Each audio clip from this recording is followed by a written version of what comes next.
그러면 이번에는 부자 되는 관점으로 내가 바뀌어야 되잖아요. 네네. 그러니까 그런 관점으로 나를 어떻게 자신을 디자인을 할 수가 있을까요? 일단은 저도 이제 항상 이 얘기를 강조를 하는데 뭐 자존심, 자존감에 대한 이야기가 되게 많잖아요. 근데 저도 예전에는 굉장히 좀 자존심만 세고 자존감은 좀 낮은 사람이었는데 열심히 자기 개발하고 유능함을 쌓다 보니까 저절로 자존감이 올라가더라고요. 그래서 자존심은 어떻게 보면은 남들이 나를 보는 시선에서 의하는 거고 자존감은 나를 존중하는 감정이잖아요. 근데 이 자존감을 높이라고 말씀을 좀 드리고 싶은데 사실 사람은 바뀌기가 쉽지는 않다라고 저도 믿는 주의이긴 한데 어느 책을 보면서 제가 굉장히 좀 감명 깊게 본 구절이 뭐냐면은 사람은 어떤 가치관이나 생활 양식이나 어떤 기본적인 천성이 바뀌지는 않지만 관심사를 바꿈으로 인해서 자기의 행동이나 생활 양식, 태도 이런 것들을 다 바꿀 수가 있대요. 예를 들면은 이런 거죠. 내가 그림을 좋아하는 사람을 사랑해요. 그러면은 평소에는 관심 없던 그림에 관심을 갖게 되고 아그리뼈가 뭔지 뭐 이런 것도 관심을 가질 수가 있고 뭐 그림 그리는 방법에도 또 관심을 가질 수가 있고 예를 들면 사진을 찍는 걸 좋아하는 사람을 사랑한다. 그러면은 뭐 사진 찍는 구도라든지 아니면은 뭐 카메라의 종류라든지 이런 것들을 공부를 하게 되잖아요. 우리가 고등학교 때도 그렇고 중학교 때도 그렇고 미술 선생님을 좋아하면 미술을 열심히 하게 되는 것처럼 그런 것처럼 그 어떤 이 관심사를 바꾸게 되면은 자기의 생활 태도나 그다음에 습관이나 그다음에 생각하는 것들을 바꿀 수가 있다라고 하니까 부자 되는 방법으로 나를 디자인하는 방법은 그냥 내가 부자에 관심을 갖고 돈에 대해서 관심을 갖고 돈에 대해서 관심이 있고 나는 돈이 좋다라고 솔직하게 얘기하는 부분인 것 같아요. 그래서 우리나라는 너무 돈에 대해서 터부시하다 보니까 돈에 대해서 관심 있다 그러면 쟤 너무 속물 아니야 이렇게 얘기하는 사람들도 있는데 제 경험으로 봤을 때는 나는 속물이 아니냐라고 얘기하는 사람들이 더 속물이더라고요. 그러면서 속마음은 부자 되고 싶어 그렇죠, 하고. 그렇죠. 다 부자는 되고 싶어 하는데 돈 벌기가 힘드니까 나는 못해 이렇게 얘기하는 것도 있는 것 같고 하니까 솔직하게 부자가 되고 싶고 나는 돈에 대해서 관심이 많다라고 얘기하는 걸로 인해서 관심사를 바꾸는 거니까 그러면서 부자가 되는 태도나 생활 양식, 말투 이런 것들을 바꿀 수 있다. 저는 이렇게 생각하고 있습니다. 네. 그런데 그 조금 전에 이제 자존감 얘기하셨지만 네네. 내가 현재 뭔가를 가지고 있고 이걸 좀 더 크게 불려서 진짜 부자가 되겠다. 요거는 좀 나은 단계 같아요. 네. 근데 아예 그런 거조차 그러니까 네. 쉽게 뭐 종잣돈 같은 것도 없는 네, 사람들, 네, 뭐 네. 젊은 네. 사람들이나 네. 혹은 뭐 어려운 상황에 있는 사람들 이런 사람들 같은 경우는 막막하잖아요. 네. 일단 종잣돈부터 모아야 되니까 네, 네. 시간도 많이 걸릴 것 같고 그렇죠. 그러다 보니까 자기의 현재 자신이 되게 초라하게 느껴질 수 있고 네, 자존감이 네. 떨어지겠죠. 그럴 수 있죠. 이런 상황에서 어떻게 그래도 뭔가 의욕을 불러일으키면서 네. 시도해 볼 수 있게 부자가 되기 위해서 네. 노력할 수 있게 네. 할 수 있을까요? 있죠. 부동산 투자한다라고 하면 돈이 또 굉장히 많아야 된다고 생각하고 무조건 몇 천만 원, 몇 억 이상 있어야 된다고 생각하는데 실제로 돈이 많지 않아도 부동산 투자도 할 수가 있거든요. 근데 저도 사실은 지금은 이제 어느 정도의 좀 자산을 쌓아나가는 과정이긴 하지만 저도 사실은 4천만 원짜리 전세에 살던 사람이에요. 솔직히 말씀을 드리면. 근데 저는 이제 부자가 되고 싶었고, 부자라기보다는 그냥 내 노후를 그냥 내 스스로 준비하고 싶다라는 생각이 굉장히 강했기 때문에 정말 열심히 돈을 모았거든요. 근데 요새 친구들은 욜로도 해야 되고, 여행도 가야 되고, 고급 취미도 해야 되니까 사실 소비하느라고 돈을 못 모으는 거지, 열심히만 허리띠를 졸라매고, 저는 돈을 모을 때, 진짜 그 옷도 거의 어린 나이였지만 옷도 거의 사 입지도 않고 버스 몇 정거장 정도는 걸어 다니고 할 정도로 그렇게 지독하게 돈을 모았거든요. 8년 동안 매일 가계부를 썼고 그 정도로 돈을 모아서 부동산 투자로 이어지게 된 거지만 그렇게 돈을 못 모으겠다. 요새는 사실 그렇게 모으라 그러면 잘 못 모으거든요. 써야 그렇죠. 되니까. 예, 하고 싶은 게 많잖아요. 그렇죠. 뭐 여행도 가야 되고 인스타에다 맛있는 거 먹는 것도 올려야 되고 막 이러다 보니까 그런 걸 못 모으는데 정 못 모으겠다 그러면은 경매를 배우시면 돼요. 경매. 저도 맨 처음에 2005년도부터 부동산 투자를 시작했지만 경매로 시작을 했는데 경매는 돈이 없어도 가능하고 또 가벼운 1,000만 원, 2,000만 원으로도 충분히 가능하거든요.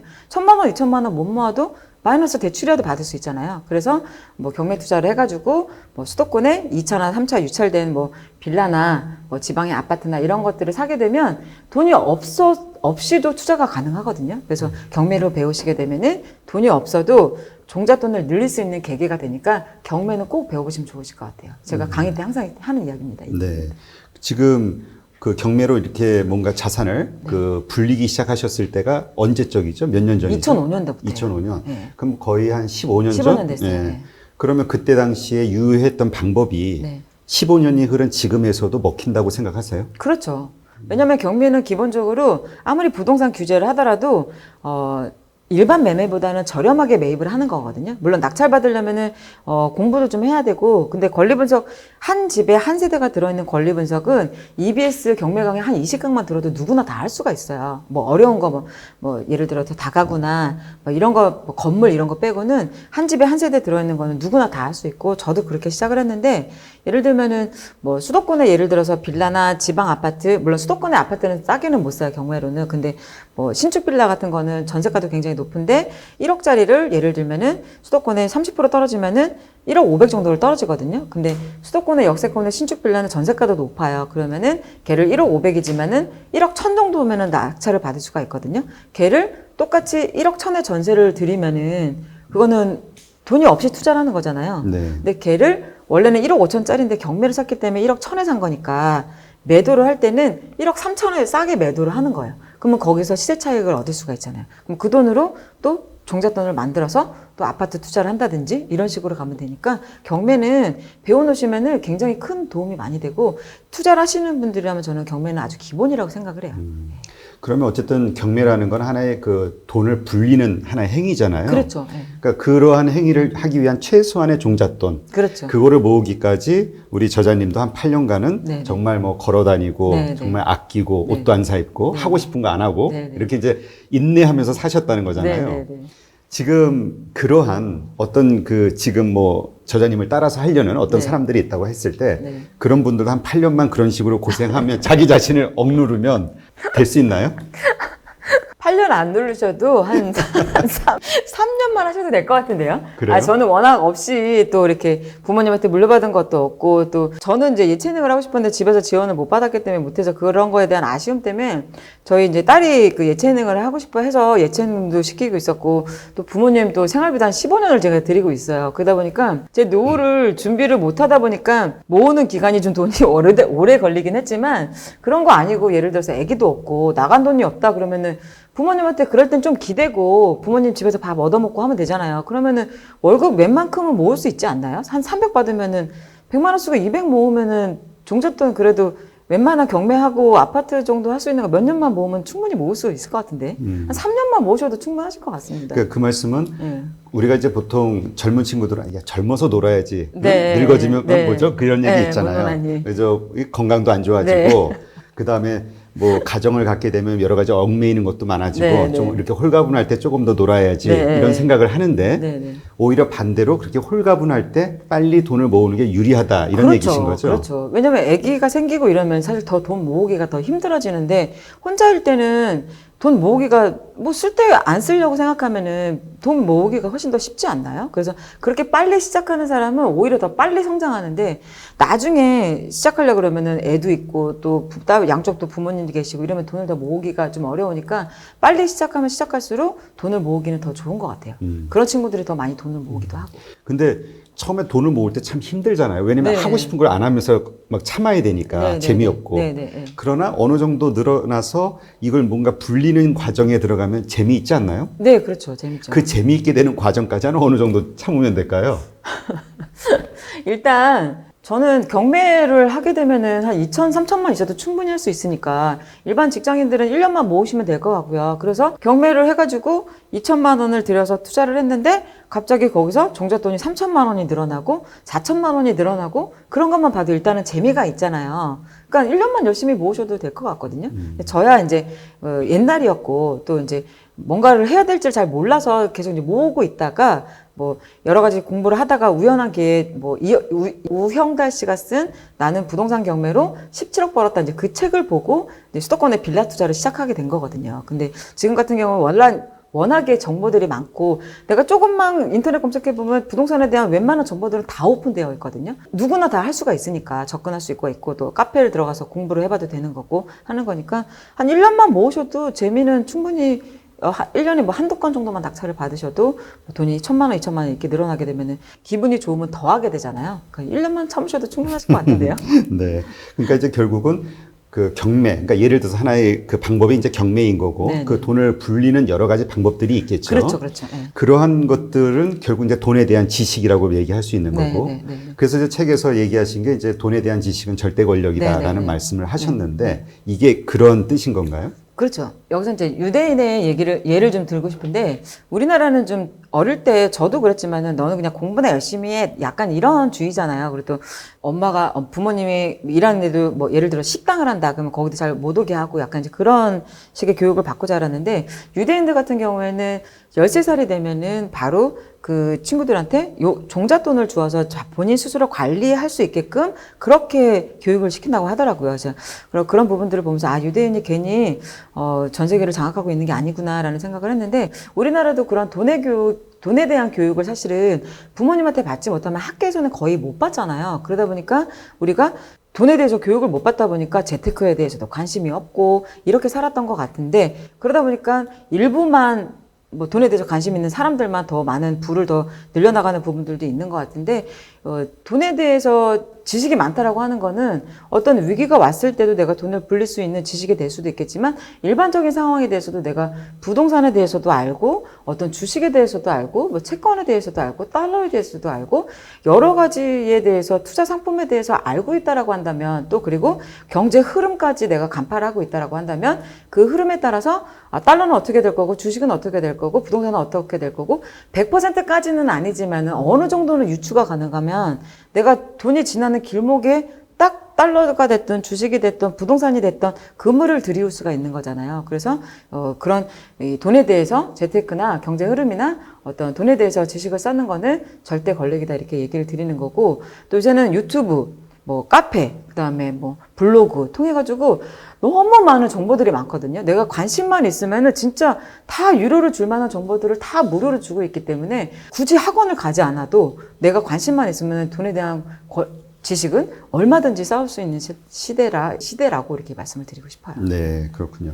그러면 우리 그 부모 입장에서는 네. 지금 말씀하신 대로 우리 돈에 대한 교육을 잘 못 받잖아요. 네네네. 자녀들한테 언제서부터 이 돈에 대한 지식을 뭔가 가르치는 노력을 하는 게 필요하다고 생각하세요? 저도 사실은 어릴 때는 그런 생각을 못해서 그냥 몰라도 돼, 이렇게 얘기를 했었는데, 저는 좀 애들이 좀 큰 편이거든요. 근데 저도 이제 이쪽에 이제 공부를 하면서 좀 생각이 바뀌어서 이제 좀 큰 다음에 가르치긴 했는데, 저 같은 경우에는 우리 여동생 같은 경우에는 저랑 같이 2005년도부터 같이 경매 투자를 같이 시작을 했거든요. 근데 그 친구는 아파트를 보러 다닐 때 초등학생인데 그 아들을 이렇게 데리고 가서 집을 보는 방법을 알려주기도 하고, 이런 게 임대 사업이다라고 이렇게 알려주기도 하거든요. 그리고 또 이 투자하는 엄마 밑에서 자라다 보니까는 그림을 그렸는데, 초등학생들이 이제 뭐 그림을 그렸는데, 뭐 집에 엄마가 책을 읽고 있는데 그 책 이름이 아파트 투자 이렇게 이렇게 써가지고 그림을 제출을 했나 봐요. 그랬더니 그 선생님이 도대체 너희 어머니 뭐 하시는 분이니? 이렇게 얘기를 했다고 하시더라고요. 그래서 그 얘기를 듣고 제가 되게 웃었는데, 제가 재작년이니까 또 그릿이라는 책을 읽었거든요. 그걸 보면서도 우리 그 큰 조카가 초등학생 그때 저학년이었는데 그거 보고도 이모 이거 투자책이야? 또 이렇게 물어보더라고요. 그래서 어리면 어릴수록 좋은 것 같아요. 그러니까 돈에 대한 개념이 생기는 4, 5살 때부터 그때부터 조금씩 가르치는 거는 저는 괜찮다고 생각해요. 네, 그렇군요. 부자들이 하지 않는 뭔가가 있다, 이런 네네. 얘기를 하셨는데 네. 그게 뭘까요? 여러 가지가 있겠지만 이제 제일 중요한 거는, 일단은 부자 같은 경우에는 첫 번째는 이제 나보다 나은 사람과 어울리는 걸 좋아한다. 이거는 저의 경우도 마찬가지거든요. 저는 이렇게 저보다 나은 사람을 만나고 저보다 부자인 사람을 만난다는 거는 그 사람이 더 많은, 저보다 많은 경험과 지식을 갖고 있을 확률도 높고, 또 나보다 더 많은 정보를 갖고 있다라는 이야기잖아요, 어떻게 보면. 네. 근데 그런 사람이 나를 만나준다라고 하는 거는 오히려 내가 밥을 사주면서도 만나야 되는 상황이다라고 이렇게 생각을 해요. 근데 일반적인 사람들은 저 사람이 나보다 잘 산다 그러면 그 사람한테 밥을 얻어먹어야 된다고 생각하는데, 저는 그렇지는 않거든요.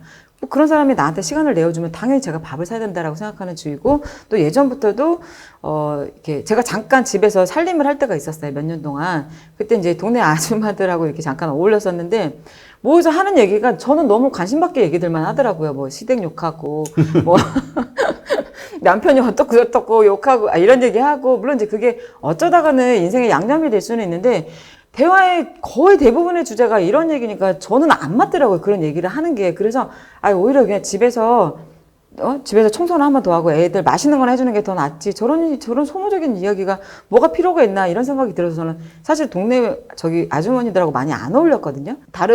물론 저도 그렇지만 다른 저보다 더 부자인분들 보면은 본인보다 나은 사람들하고 어울리는 거를 굉장히 좋아하더라고요. 그래서 그런 노력을 좀 했으면 좋겠고, 그리고 선택과 집중을 한다는 부분도 좀 말씀을 드리고 싶은데, 너무 이제 쓸데없는데 집중을 하다 보면은, 너무 많은 일에 집중을 하다 보면은 시간과 돈을 또 허비할 수 있으니까, 내가 인생에서 가장 중요하게 생각하는 세 가지를 그러니까 10가지를 꼽아서 그 중에 가장 중요한 세 가지를 체크한 다음에 그 세 가지만 포인트를 잡고 가도 나머지는 그닥 그렇게 중요한 게 아니기 때문에 버려도 된다. 이렇게 생각을 하고 있고, 또 부자는 이제 자기가 원하는 거를 분명히 파악하는 거죠. 그러니까는 어떻게 보면은 자기 성찰에 대한 이야기를 제가 굉장히 많이 하는데, 내가 어떤 사람이고 내가 또 뭘 잘하는 사람인지, 또 내가 어떤 단점이 있는지도 정확하게 파악을 하고, 어떻게 보면 단점을 보완하는 것보다는 강점에 집중하라고 저는 이렇게 말씀을 드리고 싶거든요. 그래서 잘하는 부분에 집중하는 게 부자의 마인드다, 이런 얘기도 드리고 싶고, 주위의 평판도 굉장히 이제 중요하게 생각을 하는 게,